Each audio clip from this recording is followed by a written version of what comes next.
কষ্ট কষ্ট কষ্ট, শালা এই কষ্ট যেন জীবনের কম্পালসারি সাবজেক্ট হয়ে গেছে। যেখানেই যাই, যেদিকেই যাই, পিছু ছাড়তে চাই না।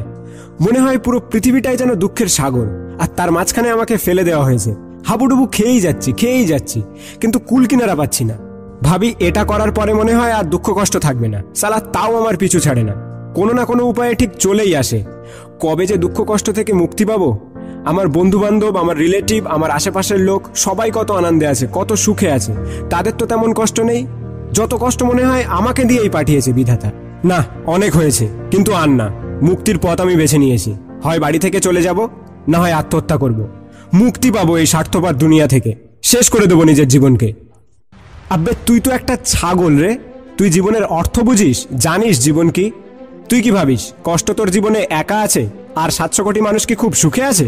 তুই বলিস না কষ্ট তোর কম্পালসারি সাবজেক্ট, ঠিক আছে আমি মেনে নিলাম, কিন্তু তুই এটাও মনে রাখ আনন্দ এবং সুখ তোর মেইন সাবজেক্ট। শুধু তুই পড়তে পারিস না বলে তোর কঠিন লাগে। সব সময় বলিস তোর প্রচুর দুঃখ, প্রচুর কষ্ট। বল কি সমস্যা তোর? বাবা বাইক কিনে দিচ্ছে না তাই? গার্লফ্রেন্ড ব্রেকআপ করেছে তাই? নাকি পরীক্ষাতে ভালো মার্কস পাসনি তাই? নাকি পার্ট টাইম জব থেকে ভালো ইনকাম হচ্ছে না? নাকি তোর প্রিয় মানুষ তোর ভালোবাসার গুরুত্বই দিচ্ছে না?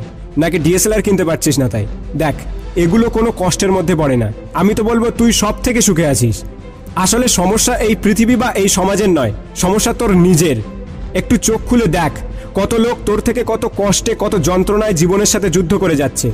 আরে তোর তো ফুটপাতে শুতে হয় না, বা ডাস্টবিনের খাবার খেতে হয় না, বা সকাল থেকে রাত পর্যন্ত কুত্তার মতো কাজ করতে হয় না। তাহলে তুই বলছিস কিভাবে যে তুই সব থেকে কষ্টে আছিস? দেখ, সবার জীবনে কষ্ট থাকে, সবার জীবনে দুঃখ থাকে। তাই বলে জীবন যুদ্ধে হেরে গেলে হবে না। বিধাতা কাউকে দুর্ভাগ্য দিয়ে পাঠায় না। দুর্ভাগ্যের কারণ আমরা নিজেরাই। যে কারণে তুই কষ্ট পাচ্ছিস, আগে সেই কারণটাকে খুঁজে বের কর।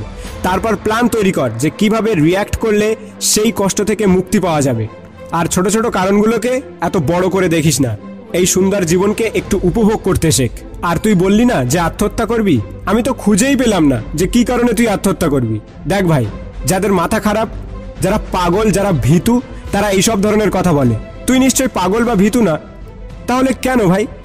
মেরুদণ্ড সোজা কর আর উঠে দাঁড়া। হাতের মুষ্টি শক্ত করে নেমে পড় জীবন যুদ্ধে। আমি মানলাম তোর জীবনে কষ্ট বেশি, সুখ কম, কিন্তু জানিস আনন্দ করতে কোনো কারণ লাগে না। তোর কাছে আজ যেটা বর্তমান, সেটা নিয়েই বাঁচতে শুরু কর।